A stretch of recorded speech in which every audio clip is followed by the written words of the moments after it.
I think both Davids, I think we're ready to start. And what I'm going to do, for those of you who I know that some of you did not have an opportunity to see Forgotten Hamlets Part 1. And this is the second part of a county-wide presentation by David Turner. And David did a program for us back in September that is posted as a YouTube video on the Rhinebeck Historical Society website. That site is Rhinebeck Historical Society, no spaces.org. And if you go to the home page and choose videos, go down to September, and there it is. You can click on it and watch the entire program. Well, this evening, it's my pleasure once again to be able to introduce David Turner, reintroduce him, a real friend of the Rhinebeck Historical Society and of many of us who are interested in local history here in the county. David lives in Beacon. He's broadcasting, I believe, from his home in Beacon at the moment. He's been collecting postcards, I understand, since the age of 12. And without revealing too much about his age, he tells me he's been doing that for some 22 years since the start of eBay. So he's still, even though that's a few decades there, he's still less than half my age. So fortunately, I think he has a great future ahead of him. And his specialty, David's specialty, by the way, is 19th century maps of Beacon. I think at the period that he started, that the earliest maps that he's collecting go back to before Beacon was known as Beacon. I don't know if some of you may have seen the article in the Poughkeepsie Journal this past week about the origin of the name Beacon. It used to, in the earlier days, was known as not as Beacon, but as either Matawan or I believe it would have been East Fishkill. Fishkill. Is that right, David Turner? It's Fishkill Landing or Fishkill on Fishkill Hudson. Landing, okay. East Fishkill is separate. So this evening, this past program was showed postcards of hamlets, forgotten hamlets in the northern half of our county.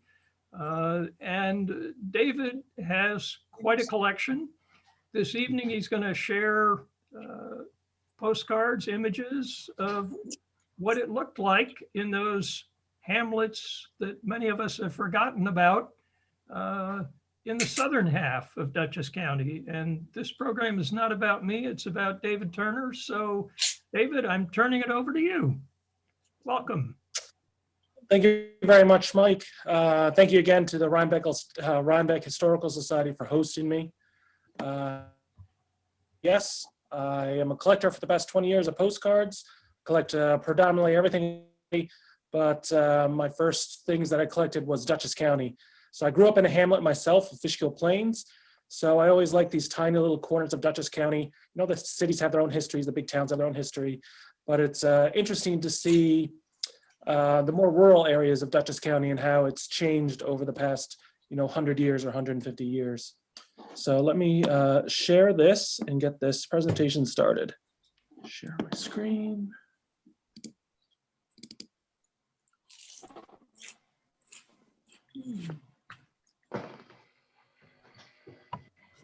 Okay, minimize things.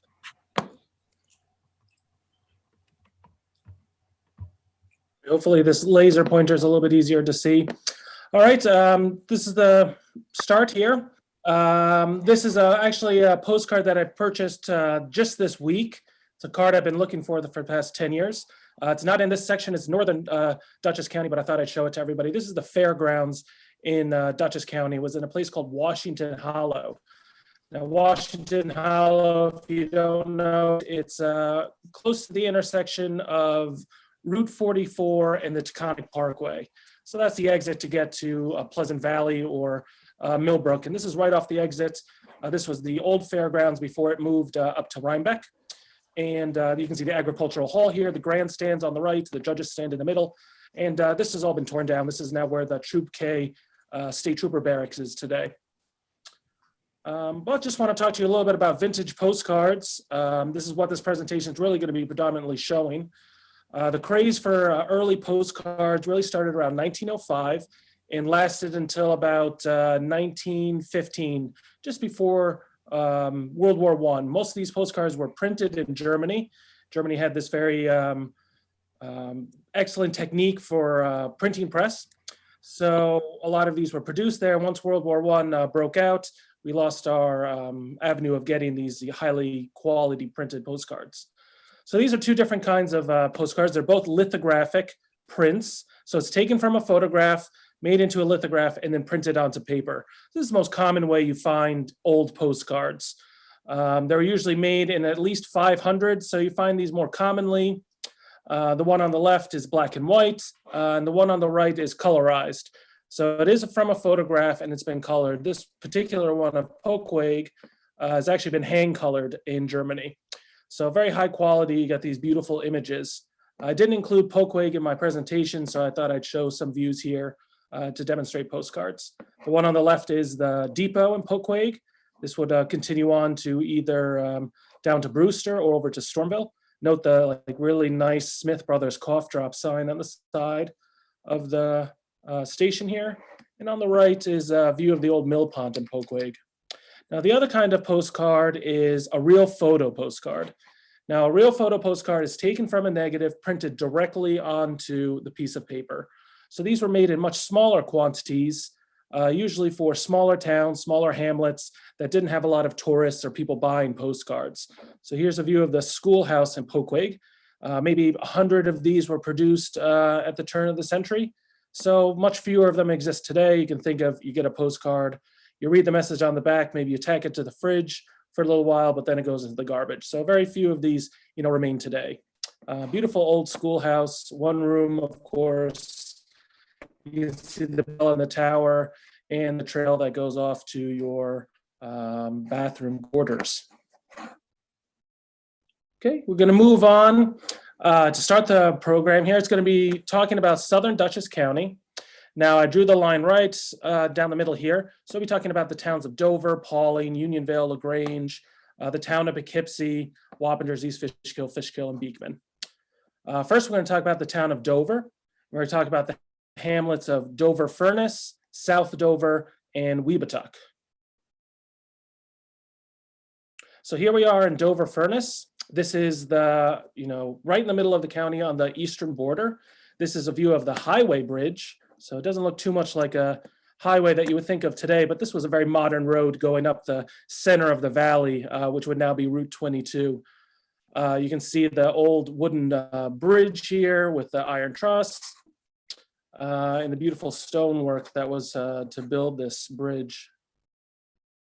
Here's them actually constructing Route 22. This card is from probably around 1915 or so. You can see the beautiful farming fields all on the next to the road. It looks like they're filling in cement into gravel and then cement into the road. This was, a modern technique. Old steam-powered steamroller would come to flatten it out, and you would no longer have one of these rutted dirt roads, but a more compact and modern way to travel.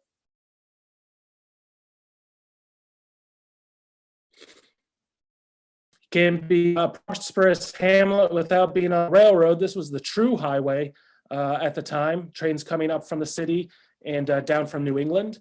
This is the Harlem Valley line going through here. You can see the freight depot over here on the left with the railroad spur that came off the main line. On the right is the passenger station for you to hop on the train down to either Pawling or down to the city. And then this big building over here in the background was the creamery. Now this area of Dutchess County, all of Dutchess County, but really this eastern portion had a very, very prominent or prosperous dairy industry. And during the Civil War, this was actually one of the largest producers of milk in the country. So it was very important for the Union troops and everything to have a steady supply of milk and other food staples.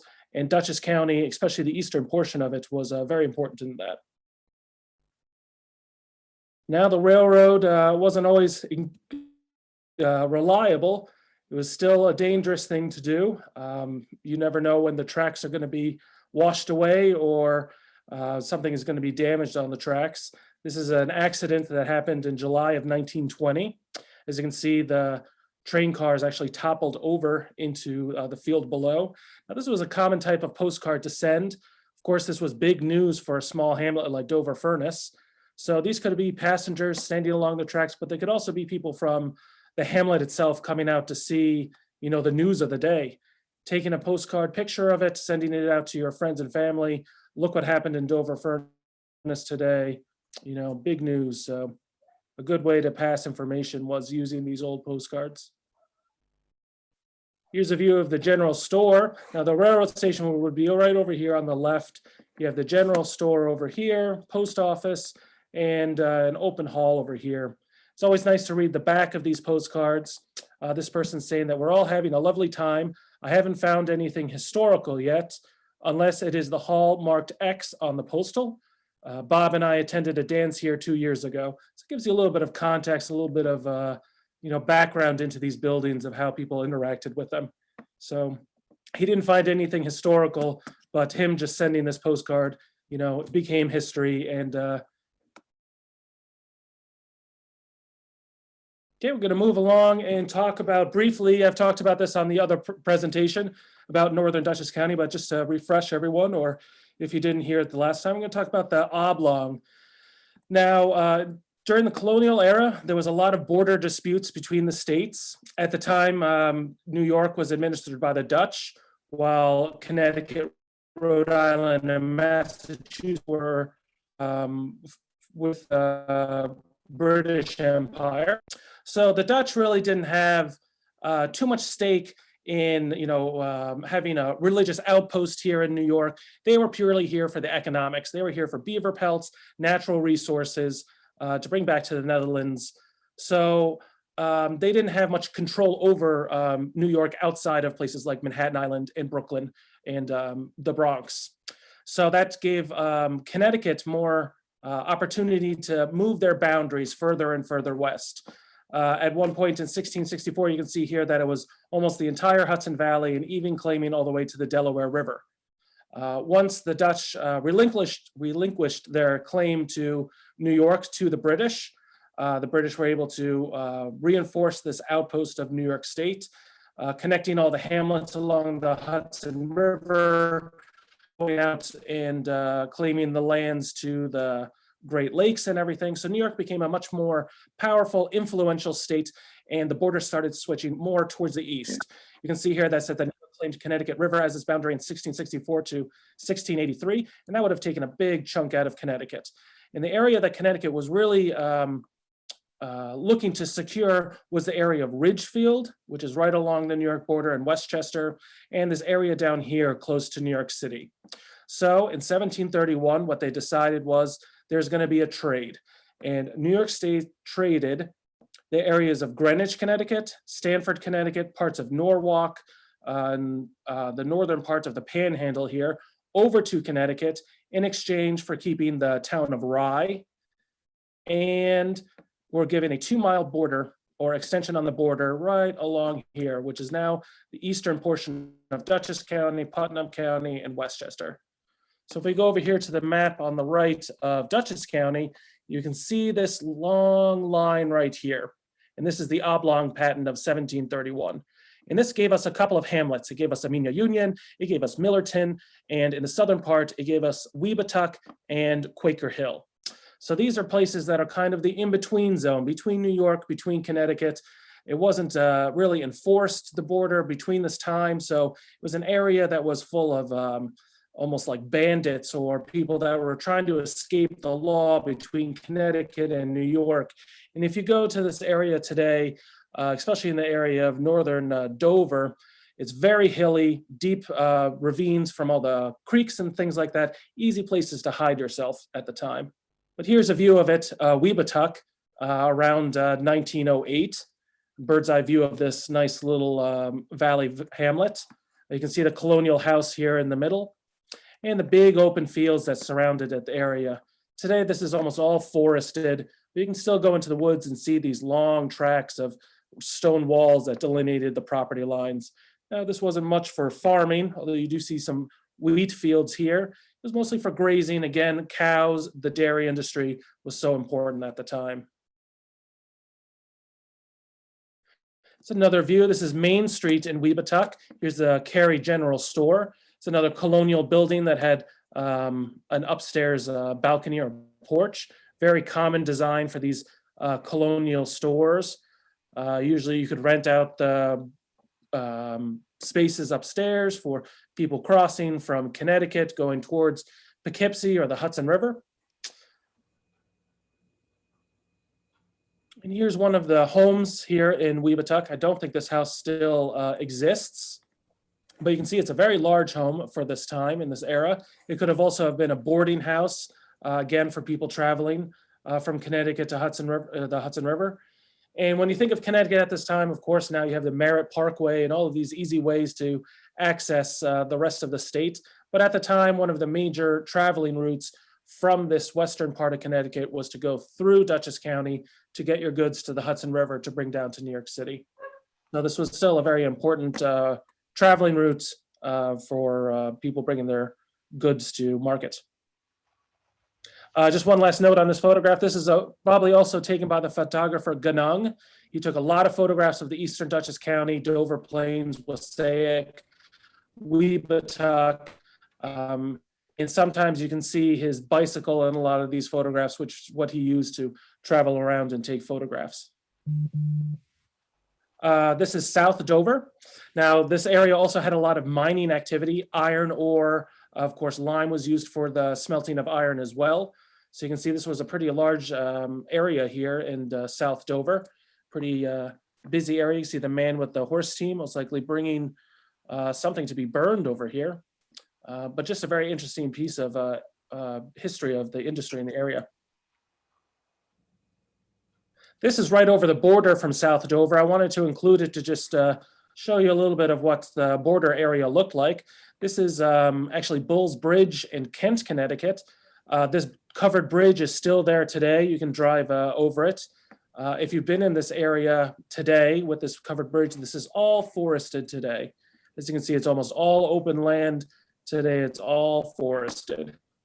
You can see some of the remnants from another rock mine over here. But it's just really is striking how few trees they are in a lot of these early photographs of Dutchess County, since it's so heavily forested now. Now, this was the main industry in South Dover. This was the marble quarry in South Dover. You can see it was a very large operation again. The cranes that were bringing the rock up over here. You can see a lot of the marble stone just piled up. And a lot of the stone will, of course, go down to New York City, building some of these beautiful marble buildings and skyscrapers, including Penn Station and or the old Penn Station and Grand Central Station. This is a view within the pit. So you can see it went pretty far down, taking these long ladders to get down to the cutting floor. You can see these large machines, most likely steam powered, to cut the rock itself. And then they would have used these pulley system to bring it to the top. A very laborious process to do this, but you know, it was probably running for a good 60 or 70 years and is most likely filled with water today. This is the wreck at South Dover. Now, this is a trolley line that went down to the quarry to bring workers or material up to the railroad. You can see this arrow right here in the photograph where the trolley actually skipped the track and crashed into this house right here. Now, this is, again, another photograph by Glenham. You can tell by the handwriting, he used a mix of uppercase and lowercase letters, so it's very easy to identify his photographs. But you can also see his bicycle right here, right on the side of this building. Here's a close-up of this wreck. As you can see, it was a lot of damage to both the trolley and the house. It went right into the house. And the story is that there was actually a woman feeding her child in the dining room of the house. and this thing came crashing into her residence and came up right up to her feet where she was feeding her child, but they both survived unscathed, almost miraculous for such a big collision. But everyone's standing here, taking their picture. Another, again, showing the news of the town of the day. Okay, we're going to be moving south to the town of Pawling, which is in the southeast corner of Dutchess County. And we're going to be talking about Holmes, which is, I think, about here, Quaker Hill, which is in the Oblong, West Pawling, which I believe is around here, and of course, Whaley Lake. Ownership to individuals and families across the nation. At Home Depot, we Now, ooh, I think I'm getting somebody's TV on here. This is the hamlet of Quaker Hill. This is the. You want to look at this with me or not? This is Quaker Hill. Marjorie, if you could. Before it was Quaker Hill. This is the old Quaker meeting house in Quaker Hill, and this is the library. There's my picture right there. Why am I getting myself? Because you're there, you're on. The library building was still standing. Both of these buildings stand. This is the Quaker meeting house today, and this is Aikens Hall today. Still standing. Still there's a natural history museum inside of Aiken Hall today, but it always seems to be closed when I go up. Very wealthy area today, very hidden, which I think they try to be. A lot of mansions and a lot of celebrities live in this area. And it is actually the only place in Dutchess County where you're legally allowed to land your helicopter in your backyard. So if that is an issue for Come everyone. on, it's as high as it'll go. One This is, second, David, please, everyone, mute yourself. We can hear you talking, your televisions and everything. Please mute yourself. We've got to mute ourselves, I don't know. bottom left corner, there's a mute button. This is the Mezzanine Top Hotel. It's a grand hotel that was up, just up the hills above Pawling. Now, this was only a summer resort, so it was boarded up and closed up in the wintertime, opened up for the summer, brought a lot of people up from Pawling on the railroad, come up to your fresh air, beautiful hotel. I believe the Depression hit this hotel hard and it was torn down, but sadly, this was one of the really grand hotels of Dutchess County. Moving on to West Pawling. West Pawling was a tiny little hamlet, almost a crossroads, but it was along the railroad. This is the general store here. You can see it again on the right, still stands today. I've taken a tour of the house. They've been beautifully restored. Very low ceilings though, so you have to watch your head. This was taken by the Short Studio out of Kingston. And what they like to do with their photographs was to photograph people with their most prized possession. So here is most likely the postmaster here and his prized horse. The car over here is most likely the photographer's. He liked to include his car in most of his photographs. And this man here, he didn't particularly like the politics of Dutchess County and actually tried to secede away from Dutchess County and join Putnam County. That didn't work, and we still have West Pawling and Dutchess today. This is the railroad station in West Pawling. I love this photograph. The only reason I was able to identify it was this very faint West Pawling sign on the railroad station.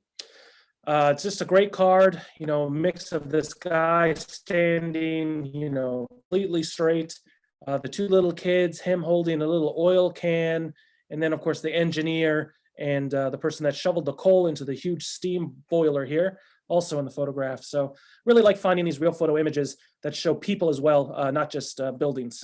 It just makes it a little bit more interesting. Moving on to Whaley Lake. This is the most, not to say iconic, but the most common view you find of Whaley Lake. This is the cove right here. The road still makes this bend. I'm sure many people know this little bend here in Whaley Lake.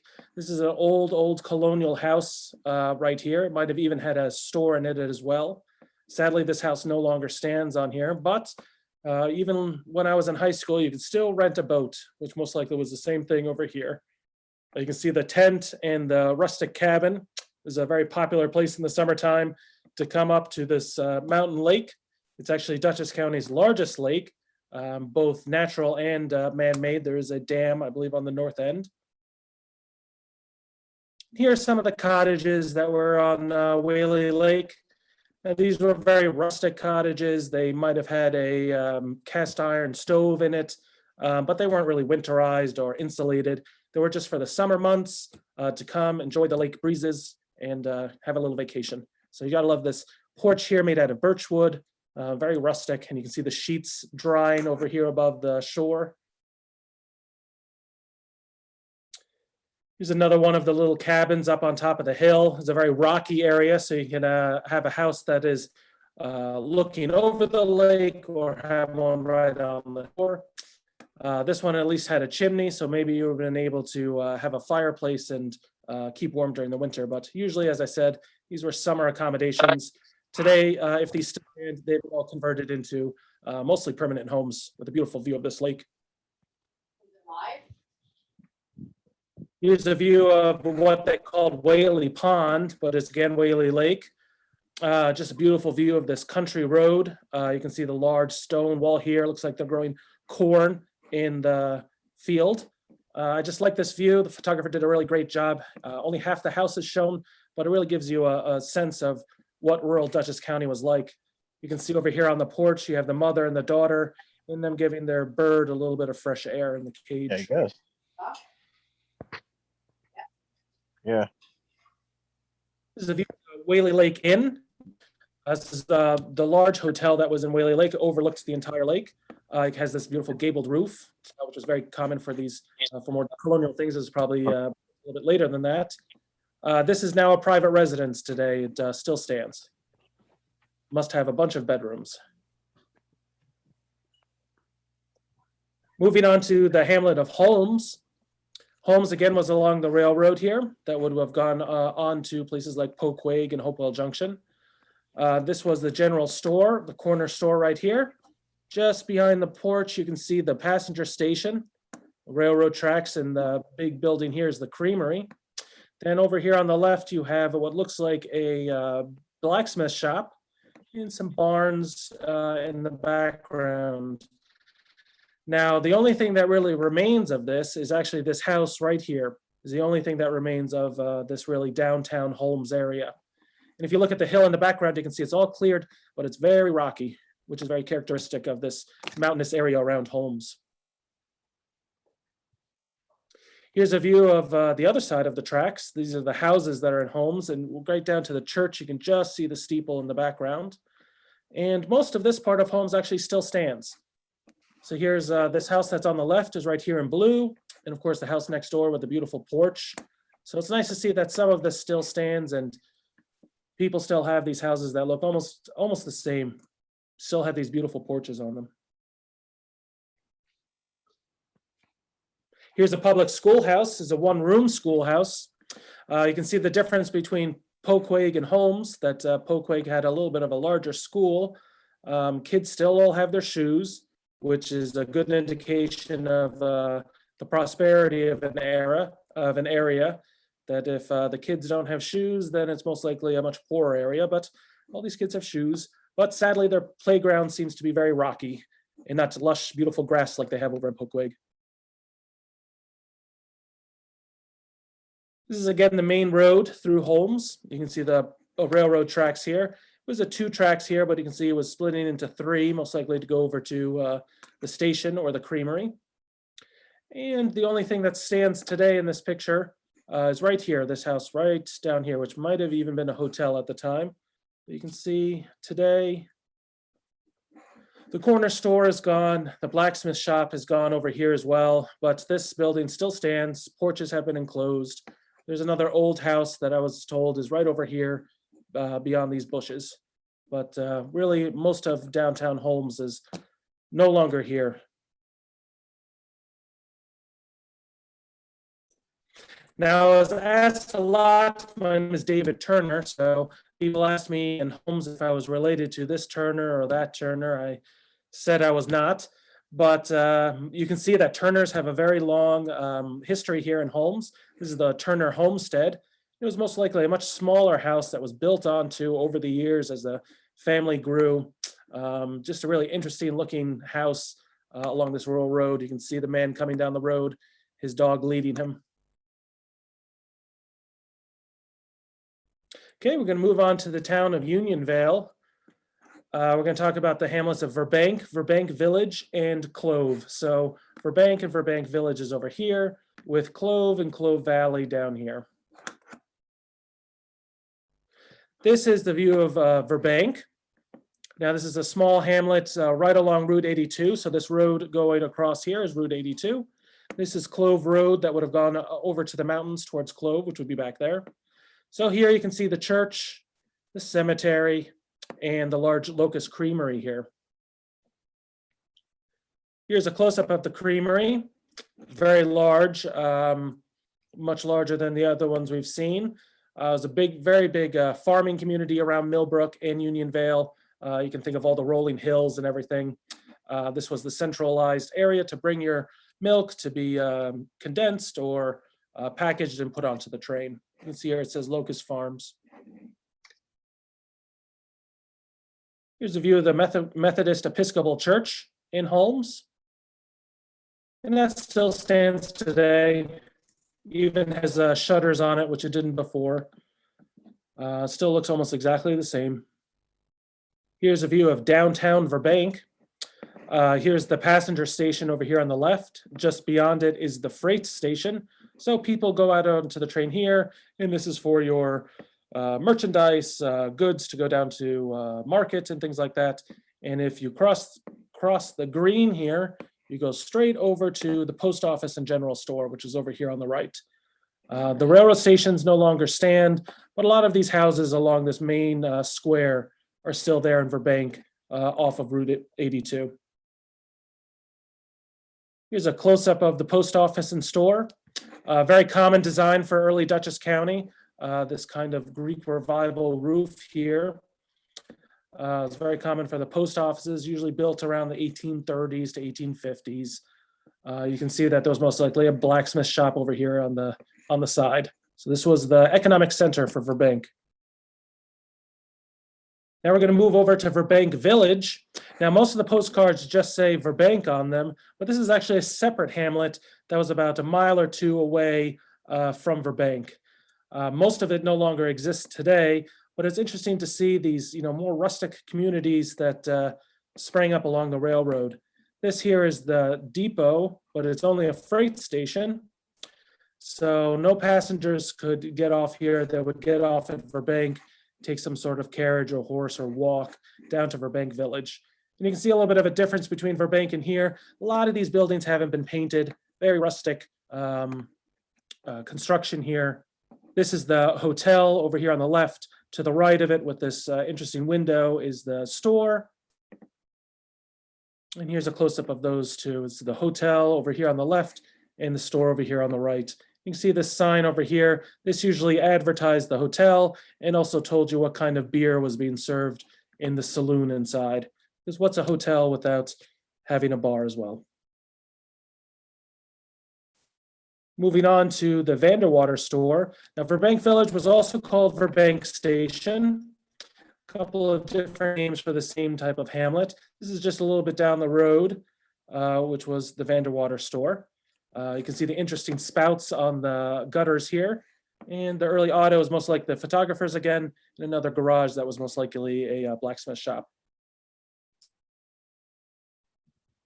This is what it looks like today. Still stands. It's been altered. It's now apartments, but the store still stands today. Here's another view that I picked up over the summer. I didn't say anything that it was Verbank, but you can see the DM Vanderwater sign here. So I was able to remember that I already had a card of this.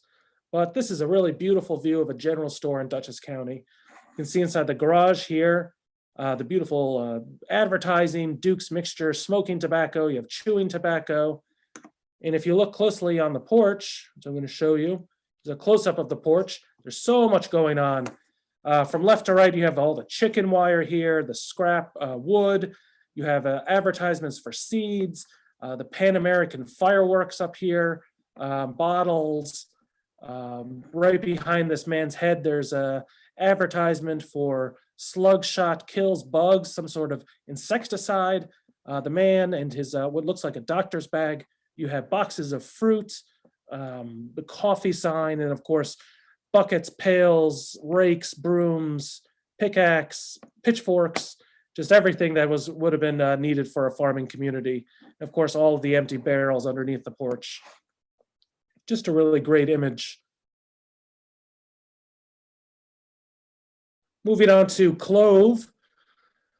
Clove was always a very rural area, as it's on route, I believe if you can continue on from Beekman Road, it becomes Clove Valley Road. And this was isolated from railroads, even major towns. The closest hamlets were Beekman, and beyond that, maybe Millbrook further north in Amenia. So a very isolated area. This is the church that still stands today, with the cemetery across the street. This is the general store. See, it's a very small store, very different from the one we just saw in Verbank Village even. And it was famous for its gun and rod club. Now, this is still a gun and rod club today. I have friends that are actually members of it today. Just a nice view showing the big American flag here on the pole. And they were famous for their duck hunting. So they had big ponds on the property that housed these ducks. Even during the wintertime, they had people going out, breaking up the ice to give open water for these ducks to be raised.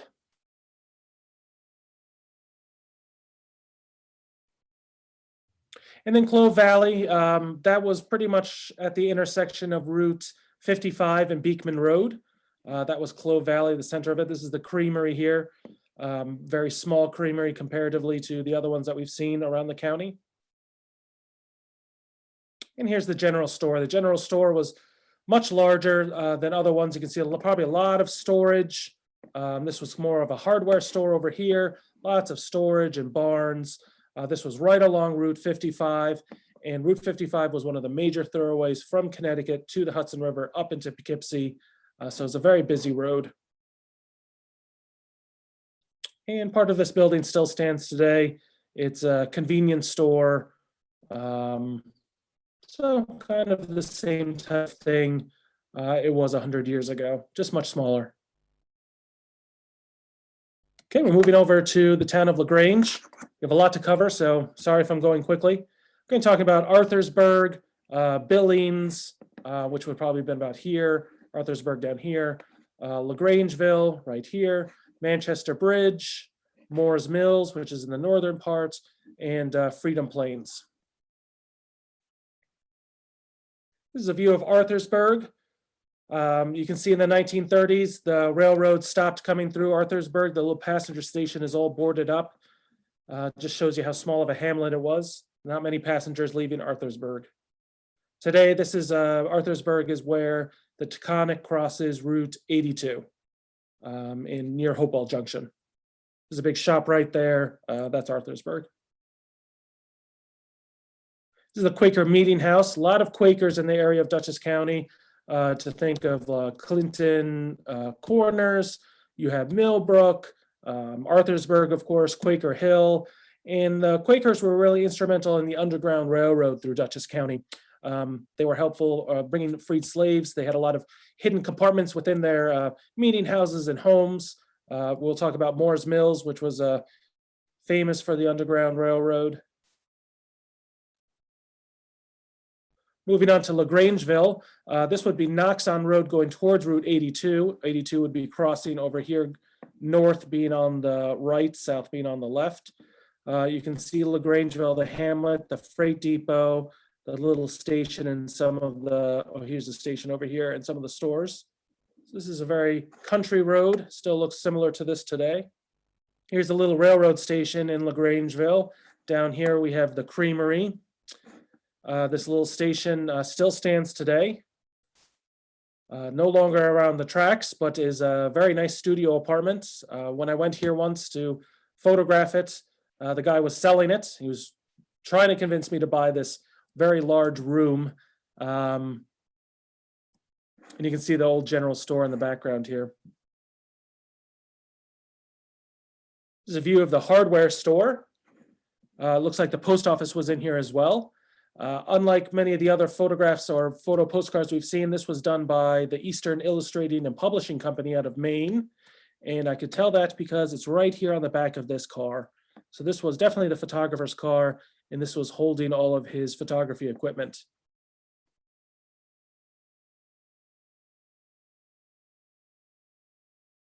Here's a view of what is then Main Street, LaGrangeville. This is looking from the passenger station towards the large general store here, which is the Schuyler store.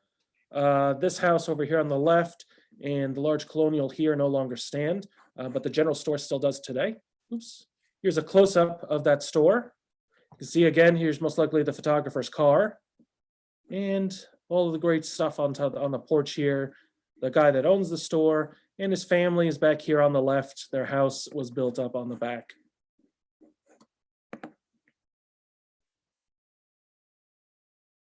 This is Billings, New York. Now, Billings is at the intersection of Route 55 and Route 82. If you know where Camp Hillcroft is, that is actually in the hamlet of Billings. Here's a little tiny passenger station and the general store in the background. Here's a close-up of Mr. Brundage, who owned the general store, his wagon and horse. And here's one of my favorite postcards that I have in my collection. It's of the Brundage store again in Billings. There's just so much going on in the photograph here. You most likely have the photographer's car. Most likely Brundage's son is sitting in the seats. You know, cars were a new technology at the time, so it must have been exciting for one to be parked in your front yard. Here's Mr. Brundage with his dog holding him. His two little kids, the little kid with the wheelbarrow, another one of his sons with a dog, most likely his wife in the doorway, and then G.H. Wade with his choice meats cart coming in, most likely to drop off meat for the general store. Just a really beautiful image, really nice photograph. The only problem I have with it is that they didn't cut this dead branch from in front of it. You know, you have all of this beautifulness and then you couldn't have just snapped that twig, but I guess it gives the card a little bit of charm. Here's a Maple Hill farm. This is one of the large residences in Billings. This house still stands. If we're going north on Route 82, it's on a little bit of a hill on your right. And another view, which I thought was a blacksmith shop, but I was corrected. That is actually Wainwright shop. Now, Wainwright is the people that made the wheels for wagons. So this is another specialty job. You can see the beautiful wagon over here with its new wheels. And now we're going up to Moore's Mills. Moore's Mills is also off of Route 82. You can kind of tell that you're going through the hamlet because the houses are a little bit closer to the road. This is again on the CNE, Central New England line that went through Billings as well. Here you have the passenger station and the freight station. Here's a close-up of the passenger station, very small little station. This is the Kelly General Store in the background.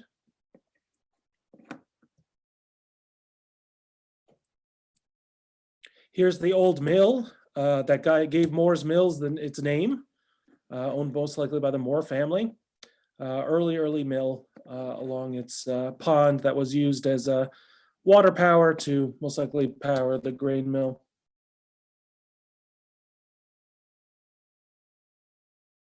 This is the Floral Home. At the time of this postcard, it was a hotel or a boarding house inn. But before this, it was used by the Quakers. And this was another place that was used in the Underground Railroad. In the 70s, they found a secret room in the basement of this house that was most likely used to hide freed slaves on their way up to Canada. So Moore's Mills was influential in that Underground Railroad through Dutchess County. Moving on to Manchester Bridge. This is Manchester Bridge. So this would be Route 55 today. If you know where Route 55 and Overlook Road is before you get into Poughkeepsie, that is the center of Manchester Bridge. So this is like a 6-lane road going towards Poughkeepsie today. But at the time it had its little covered bridge. Here's the railroad station in Manchester Bridge. These guys are happy to be, I guess, either departing or seeing each other at the station. This was along the Maybrook line. So this went from Hopewell Junction through LaGrange, through Manchester Bridge into Poughkeepsie, and then over the Poughkeepsie train bridge.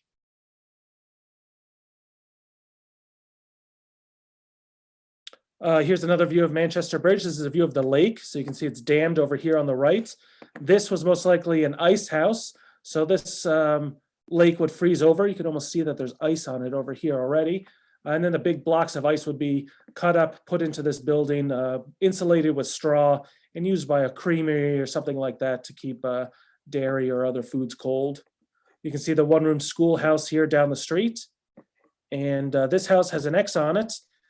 They wrote on the back, this is a picture of Aunt Katz's house when it was being moved. So you can see the bottom of the house has been taken away. This is most likely the foundation, and it's being picked up and most likely pushed back as they widen this road, which is, not Overlook Road. This is Titusville Road today. Here's a bridge of Manchester Highway.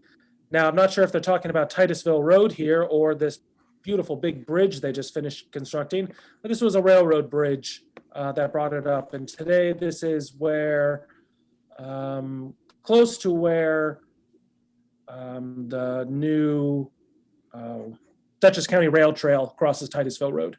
So here in the background, you can see the old Page store. Here's a close-up of it. An early Dutch colonial sloping roof house. This is the Page residence and store and some of his barns. Today, this no longer stands, but is now the Page Lumber on Route 55. So still, same family owns it for the past, some 100 years, building this from a small store to the big lumber company that it is today. You can see a grain silo over here in the distance, and Route 55 would be crossing over here somewhere.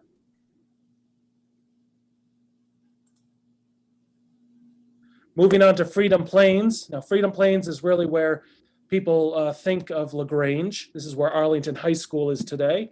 So you might recognize this church as it still stands today. This would be Route 55 in front of it. Of course, this road was closed off more recently, and a large extension was built onto this church over here on the left. And Freedom Plains, this is the Taconic Parkway looking north. At the time it was called the New York Parkway. So this is looking north from Route 55. This is Vlee Road, when you could actually cross the Taconic. Even I remember as a kid, they still had the crossings, so that makes me feel old now. And here's the Parkway Rest. You can't have a good Parkway without having a fast food joint off of one of the exits. So here you can have hamburgers, French fries, frankfurters, and shrimps, Coca-Cola, coffee, everything you need. And this building actually still stands today. It was a dentist office for a long time, but now I'm not sure exactly what's in there now. It's right next to the Daily Planet Diner on Route 55. Moving on to the town of Beekman in the center. This is the hamlet of Greenhaven. Most likely you know it from Greenhaven Prison. This is one of the old mills over here on the right. It's most likely a colonial mill. This is about the time when a lot of these colonial mills were not being used. Most of the industry was moving to the river like Beekman and Poughkeepsie. So no longer a lot of use for these old colonial grist mills. As you can see, even the way it's bringing water in is leaking like crazy. And of course, it has its own freight station and creamery, just like many of these other hamlets. Dairy industry was very important in this area. Irving Dutcher's store. You can remember this, two-story porch was very common for these general stores. Store downstairs, living residence upstairs. And this building still stands on a believe it's 216. You can see the old grist mill stone wheel here. That was the thing that grinded down the grain. And Gravehaven was also the site of Camp Whitman in 1916. So this was a large military camp, bringing men, training them, and then bringing them down to the Mexican border during the Mexican border war, just prior to us, or right as we're getting into World War I as well. So here's a great barn that was converted into almost a restaurant. It says the Yankee Catering, all kinds of sandwiches, soft drinks, pies and coffee, cigars and cigarettes. So everything a soldier needs at the time. You can see the box over here is most likely the photographer's box. And this guy over here taking a photograph of the photographer. I would love to find this photograph of the guy taking the picture of the other one. We'll see if I ever come across it.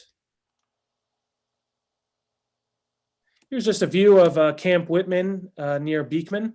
This is just the small engineers camp. When we talk about Fishkill Plains, I'll show you a picture of the larger camp. But you can see all the soldiers walking down what is now Beekman Road. Here's Main Street, Beekman. A lot of little colonial houses here in Beekman. Now, the problem with the hamlet of Beekman and a lot of these hamlets is that they were built so close to the road. So you can see this is maybe about a lane and a half of what a road would be today. So as the road is widened, it really pushed right into the front yards of these houses. So you'll see a lot of the porches are no longer there. A lot of these houses just sit too close to the road. So here it is today. This house is in rough shape. This one has a fence to block at least something from going into their living room. But Beekman was really built too close to the road at the time. Much less busy. Of course, it was built for cars, smaller cars, and maybe you'd see 20 a day, and now you see 20 every hour. So here's a view of the general store in Beekman, large building, most likely a hotel or boarding house above it. And this still stands today. Almost the same way it did. The garage that was next door has been converted into apartments. Looks like this has as well. It's also apartments. But just look how close this porch is to the road. And that's the sad truth about a lot of these hamlets. Moving on to the town of Poughkeepsie, getting close to the east side. We're going to talk about Red Oaks Mill, Stonico, Rochdale, Oak Grove, Arlington. Well, Arlington I took out, sadly. It was too big of a hamlet. I had to cut some things out, and New Hamburg. So here's Red Oaks Mill. This would be Route 376 in the foreground here. This would go over towards Titusville Road. This is the colonial house, was Kind Pools, if you know the area. It was Kind Pools for many, many years. It is now, I don't want to say abandoned, but is now vacant and for sale.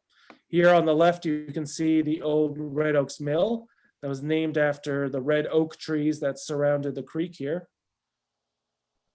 Here's a view of Wappinger's Creek. You can see the falls that are still there today that were mostly broken up though. This barn was for that house that became Kind Pools. And this place, it's been empty for many, many years. I think as a kid, it's sold auto glass or something like that, but the barn is still here. It's been converted into another building. But this was a very popular swimming hole for Red Oaks Mill, this area in the foreground. Here's a close-up of the waterfall and the old mill. This is called a cyanotype postcard. You can tell by the deep blue color.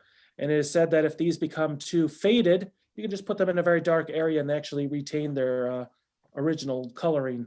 So it's a very amateur way of making photographs, very inexpensive way of making photographs. Here's the Red Oaks Mill School. It's a pretty impressive school. This is actually a photograph, not a postcard, most likely from the 1880s, 1890s. See a one-room schoolhouse with the older kids and the little kids in the foreground here. I'm not exactly sure, but I have been told that this is now the tile place in Red Oaks Mill. So there's a gas station and a Dunkin' Donuts to the right and a big plaza, if I'm in the right area. It's a very bright red postcard. This is the area of Spackenkill. This is Kimlin's Cider Mill, which is a colonial cider mill in Spackenkill. This is a view of the interior where it says it was already 229 years old. I think this card is from somewhere around the 1950s. So it was built in 1722. Here's a view of the outside of the cider mill. And it's the type of thing where like, wow, old colonial barns. I'm sure, sadly it doesn't exist, but it actually still exists today. Right near Spackenkill Road. It's actually off of it a little bit, and it is still a cider mill to this day. They have cider tastings. Sometimes they have events in the yard behind it, but it's amazing that this place still stands. Colonial building, colonial cider mill, still looking as it did. This is Stonico. Now, a lot of people don't know this, but there is a large rock quarry behind the Galleria Mall. Off of Sheaf Road is Stonico. At one time it was called Trap Rock. A lot of people know it by that name. I think today it's owned by Tilton or Tilcon. You can, if you take the train down from Poughkeepsie to the city, you'll actually go right through this area. It's a large stone quarry, I think taking out granite.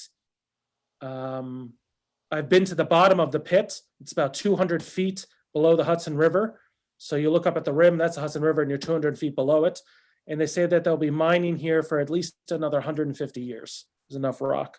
But it did destroy the hamlet of Clinton Point and the hamlet of Stonico. And there was a lot of mansions that were along the Hudson River, along Sheaf Road, that were also torn down for this quarry. Here is Rochdale. Rochdale is a small hamlet on Route 44. If you know where Friendly Honda is on Route 44 in Poughkeepsie, that is in the area of Rochdale. You can see that this was a camp that was along the creek here. So people coming out of Poughkeepsie wanted to get some fresh air. They can set up a tent here in Rochdale and enjoy the cool breezes of nature. Moving on to Oak Grove. Oak Grove is the area that is just north of the Galleria Mall. So if you think of Route 9, just north of the Galleria, that was the Oak Grove area. These guys are saying that they just bought a corner lot near Oak Grove. So they're here, they're growing what looks like corn. They have these 2 oxen here that was helping them plow up the fields. But as you can see, a lot of open land here along Route 9. Here's the schoolhouse on the right with the bicycles and the old church here on the left. That was part of Oak Grove. And today, if you leave that northern exit that takes you to that shortcut between Route 9 and Sheaf Road, that church still stands. It's a private residence today. The schoolhouse is no longer there, but cool to see that the church is still here.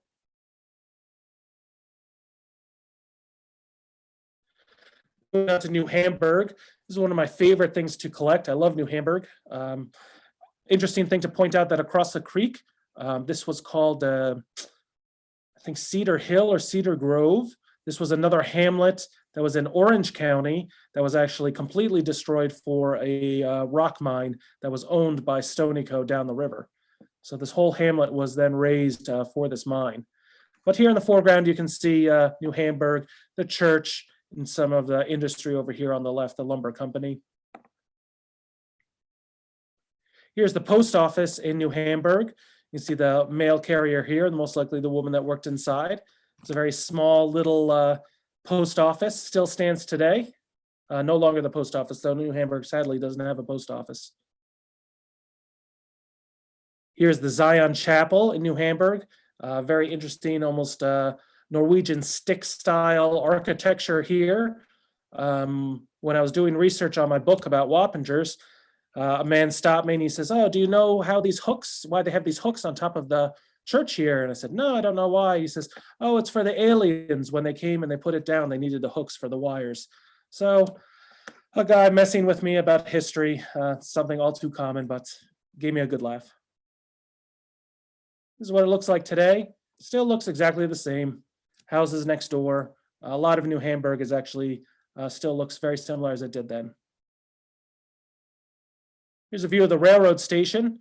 Large station right here that was along the Hudson River Railroad line. This was torn down when they widened the tracks for Metro North, so it no longer stands today.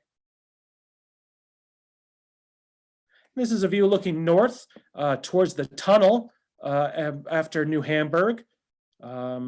this was became too small for trains to cross through. So they actually blasted the rock here to make a big cut in the mountain. This tunnel still stands though in the parking lot of the New Hamburg railroad station, yet every single time I seem to go, there's a cop car parked right in front of it. So I've never been inside. Here's a view after they cut the mountain up to make the 4-track system to go through. And I've been told that this is actually the sharpest turn on this railroad between New York and Chicago.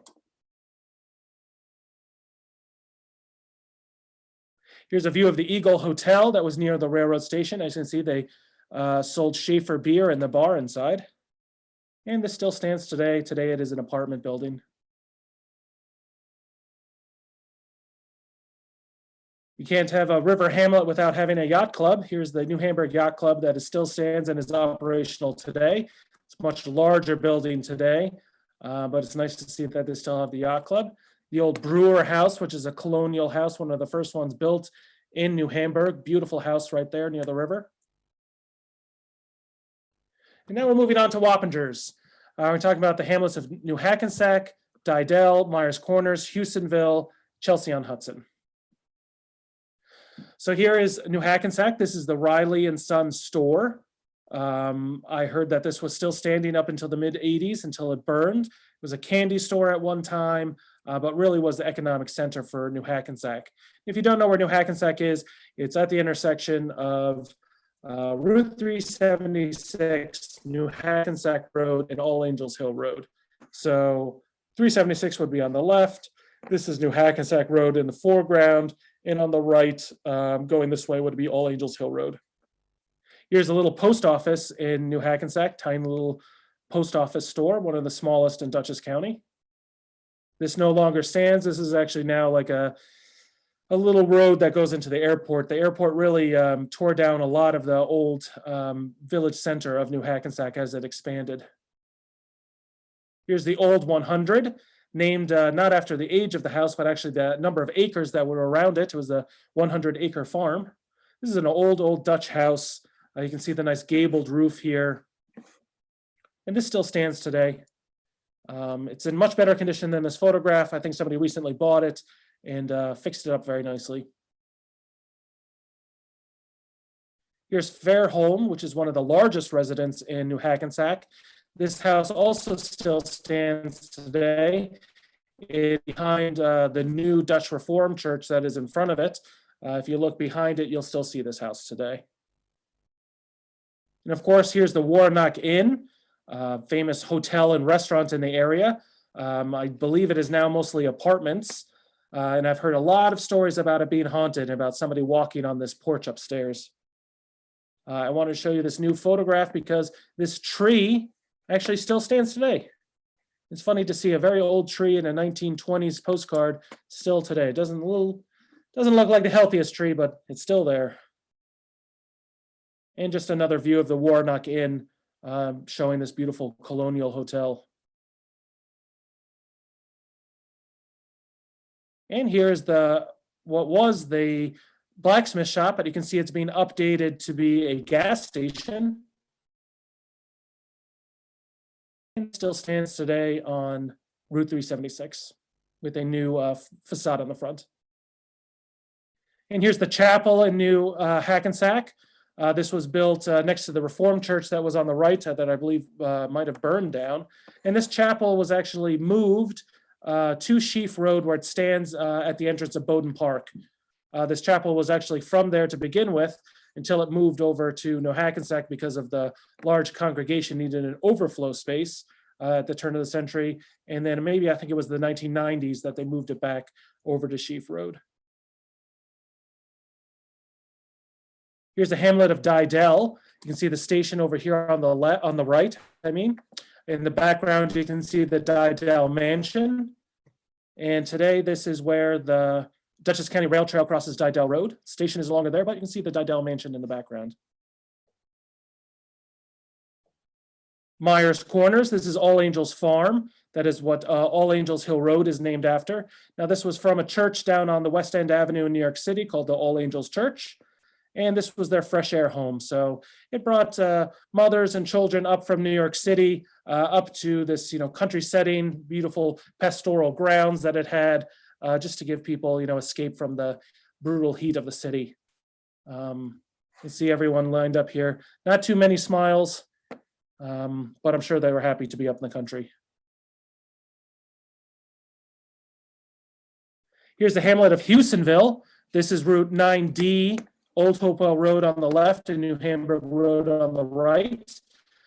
I put this up on my website and somebody commented that I know this intersection very well. It's what makes me late to the train every day. And here's the today. You can see what was the basket shop and the nesting doll today, what used to be the general store. A close-up of it. Another thing, the general store here on the right, one of the old colonial houses behind it. And again, these houses were built too close to the road. This is now abandoned. I believe somebody purchased it recently to redo it, but sadly it was filled with asbestos, and I think he might have lost his shirt trying to fix it up. So it's still abandoned today.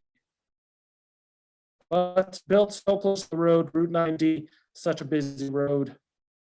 You know, the typical houses here in Hewsonville, very small houses. This was settled by the Hewson family that came up from New Jersey.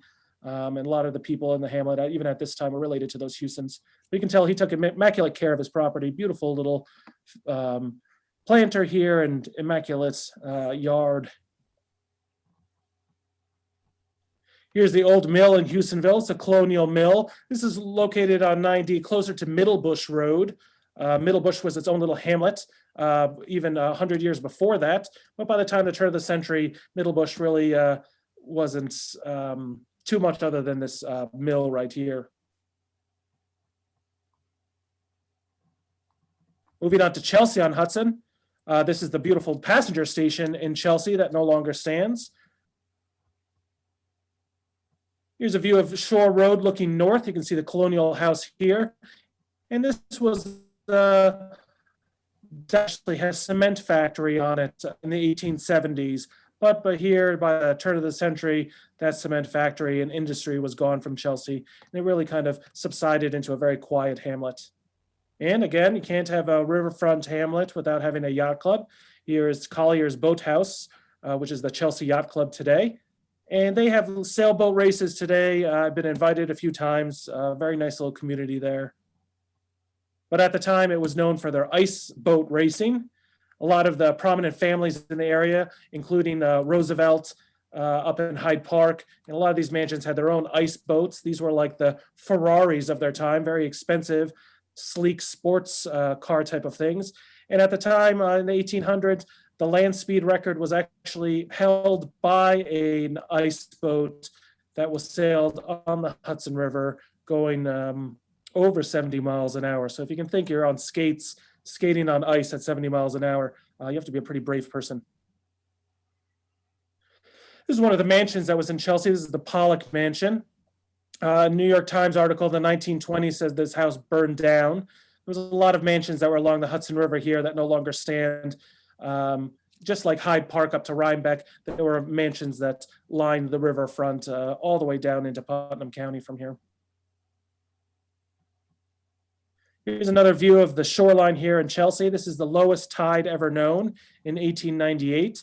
You can see the river has receded pretty far in.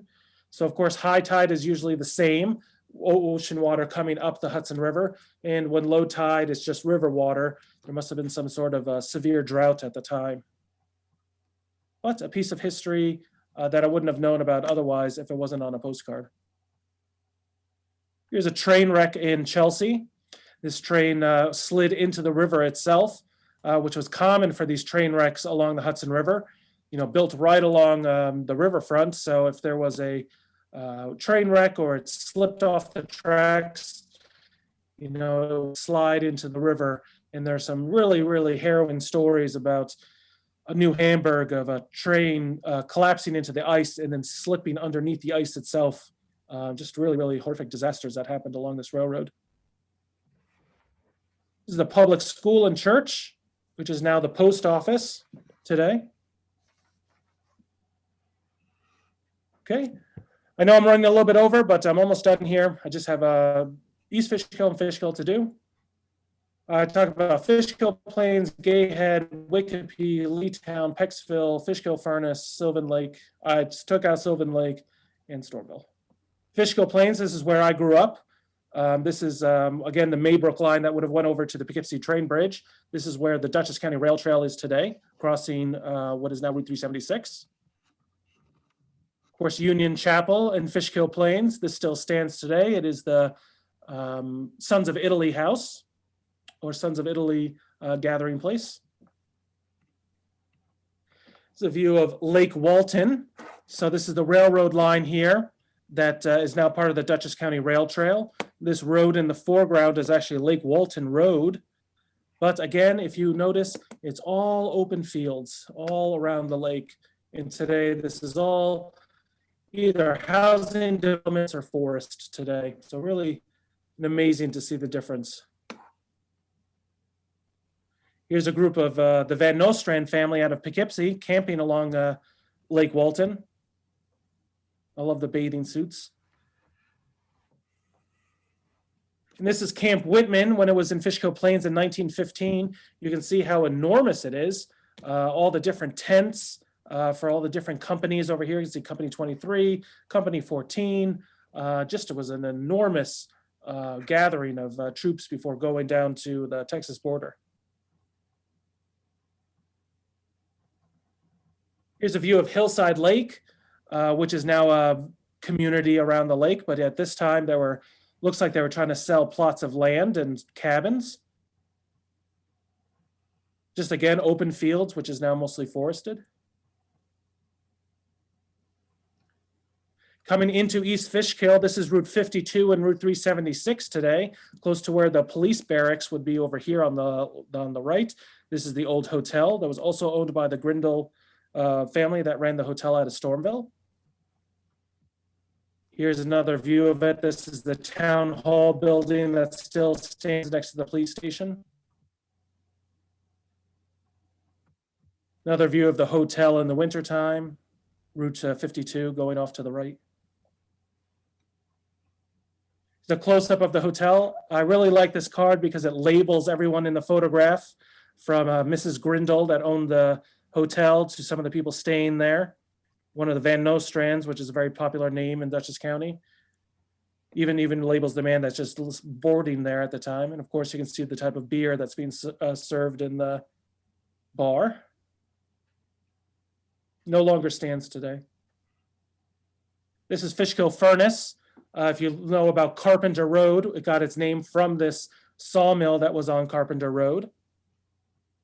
And this was a pretty dangerous job. You have all these logs that can move at any time. You can get trapped in between them.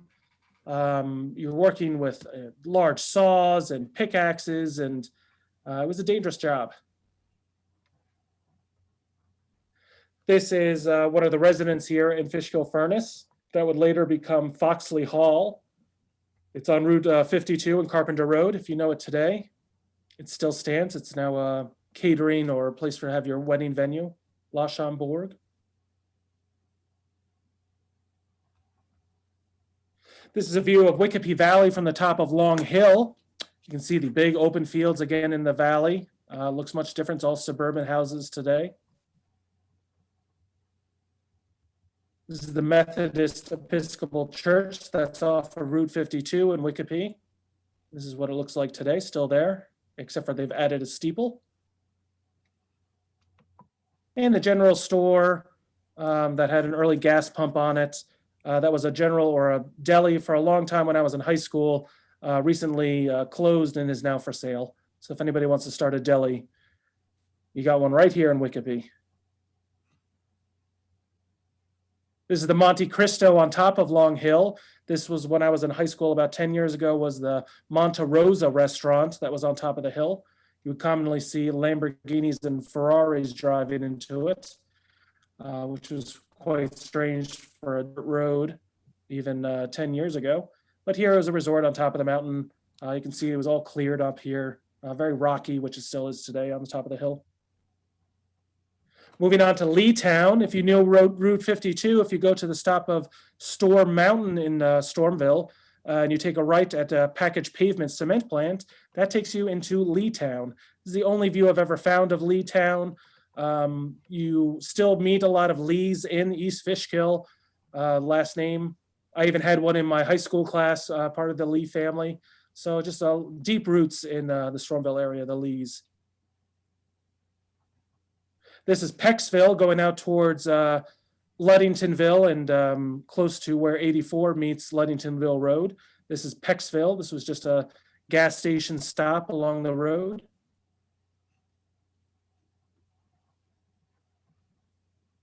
This is Stormville. This is the old Storm homestead, large colonial house at the time.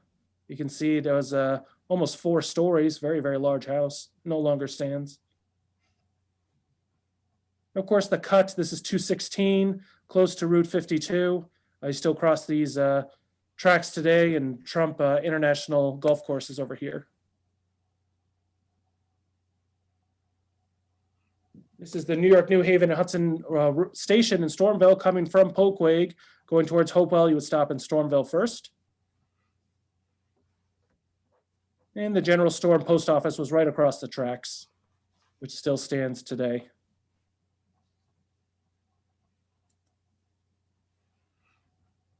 The old schoolhouse that was there was called the Maple Shade Academy, right along the railroad as well.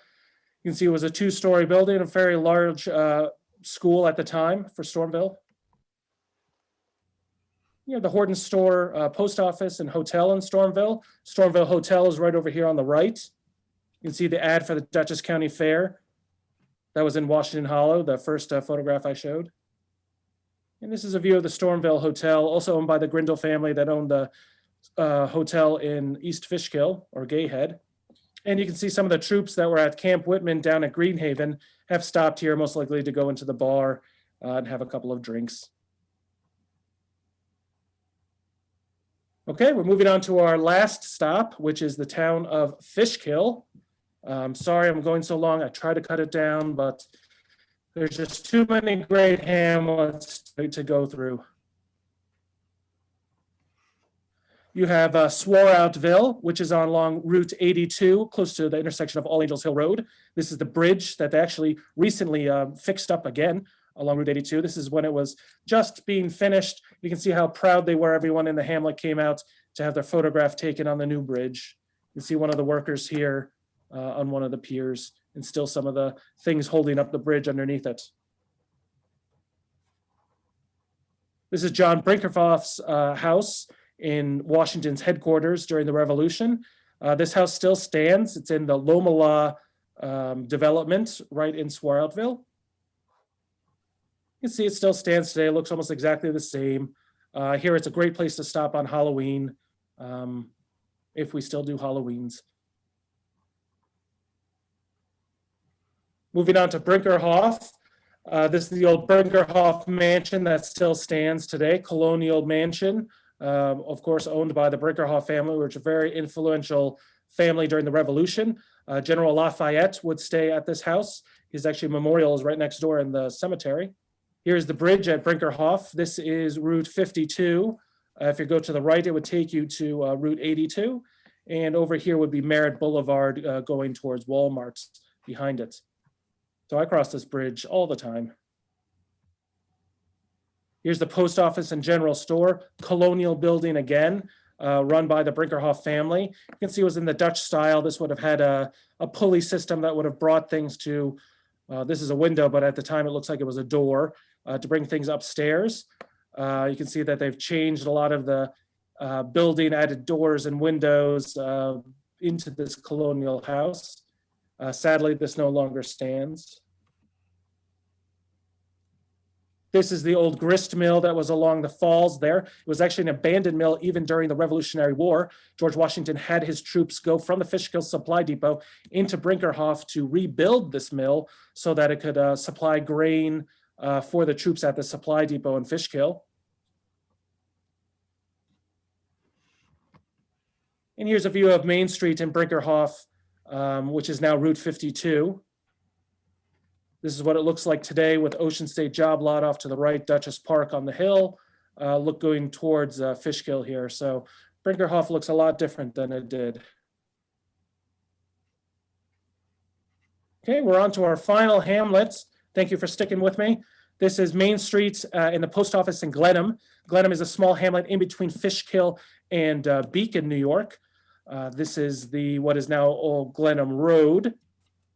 This was the main road between Fishkill and Beekman, so you had to go through this hamlet at the time before they made the 50 or the route. Sorry, I think it's Route 52, yes, between Fishkill and Beekman that went around the hamlet. Here's the train that was leaving Beekman going towards Fishkill. Here's the station right here. This is looking from Old Town Road. So the road still goes right over these tracks today. I cross them almost every day.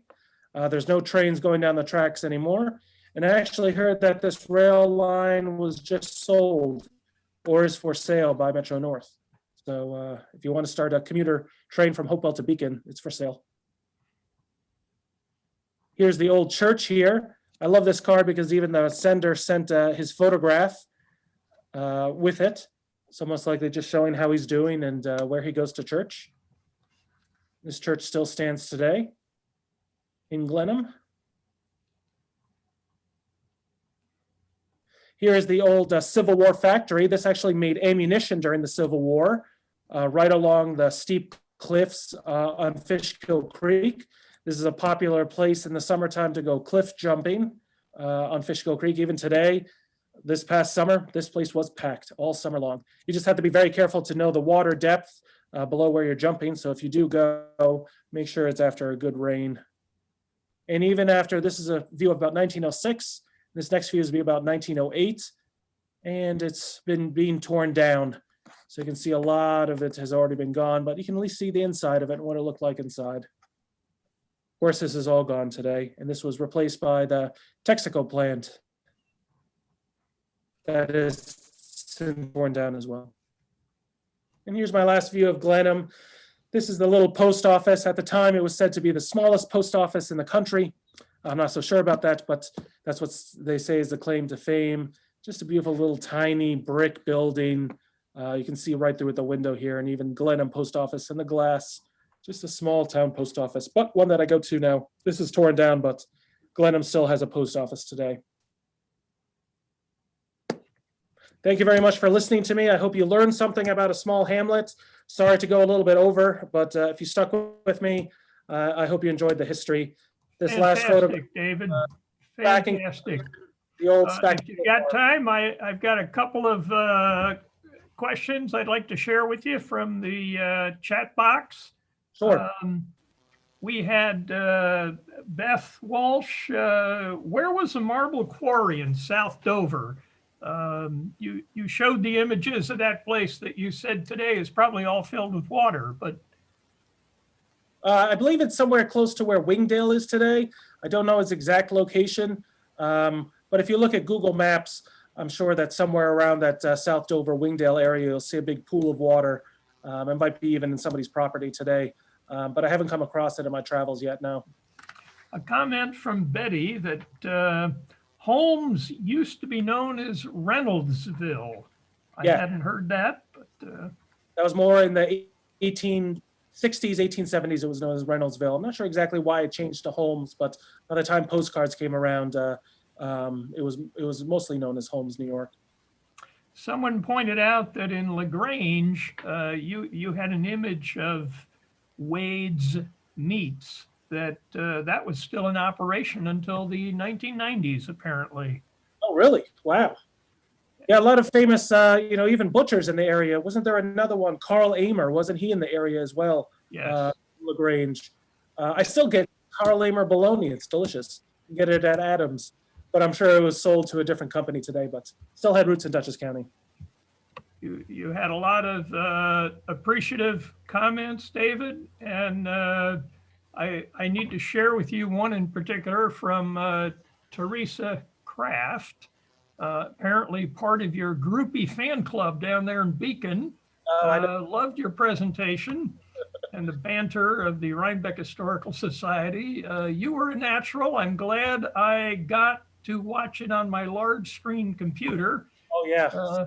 to see it. regarding the Verbank hardware store porch with all the stuff, signs, shovels, and jars, was it a Hammond's Paint and Slug store sign?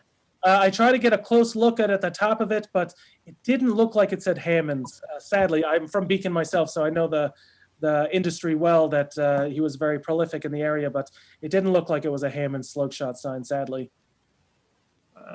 He continues, loved when you said your friends were members of that rod and gun club. Yep, Yeah, that's me, just a different club. Ah, She's not trying to embarrass you. She says, last she heard, let me see, I'm trying not to lose this, that abandoned building on 9D in Houstonville was filled with stolen goods. oh, really? Well, it's a perfect place. If it's a boarded up house, that's a perfect place to store stolen things. But I sadly heard that a young guy bought it. He wanted to fix it up, but it was sadly filled with asbestos, and it was too expensive for him to actually clean it out. So I don't know if he filled it with stolen goods, but I did hear that he had to sell it again. So a little bit of sad story to be able to afford a house and then it's too expensive to fix. Quite a few comments. Eileen Holmes, well worth the time. Whoever is on the iPhone, thanks for sharing with us. Really enjoy the history. Anthony Morrow, Antonia Morrow, excellent presentation. As a local historian, I truly appreciate your perspective through the VUSYALS. I'm not sure what she means there. But many thanks. Great talk. Great job. This was great. Thanks very much. And I'm afraid, yeah, unless there's somebody else who has additional comment, you can unmute yourself, but we're going to need to shut down very shortly. Thank you so much from all of us. David, this is really magnificent. Yeah, I'd like to say thank you to everyone as well. Rhinebeck Historical Society, of course, for hosting me. Everyone that follows my Hudson Valley Revisited page on Facebook. I'm surprised how many people wanted to come and listen to me for an hour and a half talk about Hamlets. But I don't know if you heard, but I talked about it for over 3 hours, for over 3 days. So this is about the shortest I could make it. But thank you everyone for coming and listening to me. And I hope you learned something and got a little bit more of an appreciation for Dutchess County.